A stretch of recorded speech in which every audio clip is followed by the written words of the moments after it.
After a summer of scorching heat, the United States now grapples with an unexpected cold spell as an Arctic blast brings extreme cold, snow squalls, and life-threatening wind chills.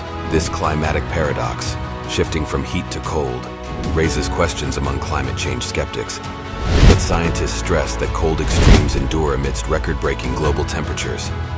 In the face of 2023 being declared the hottest year on record, the current confrontation with intense cold prompts a closer look at the intricate interplay of climate dynamics. The jet stream and the polar vortex emerge as key players, influencing the movement of cold Arctic air across North America, Europe, and Asia.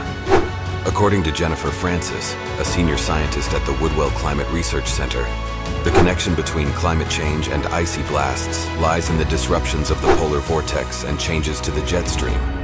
She notes, as the Arctic warms, the difference between cold temperatures in the north and warm temperatures in the south is leading to a weaker, wavier jet stream, which pushes very cold air southwards. Climatologist Judah Cohen from the Massachusetts Institute of Technology adds nuance, stating, "We are not arguing that winters are getting colder overall." He emphasizes that attributing climate change to fewer extreme temperature swings is an oversimplification, as scientists continue unraveling the intricate links between climate change and cold snaps. One consensus emerges: the overarching trend is toward warmer winters, even as the complexity of climate dynamics remains a subject of ongoing research.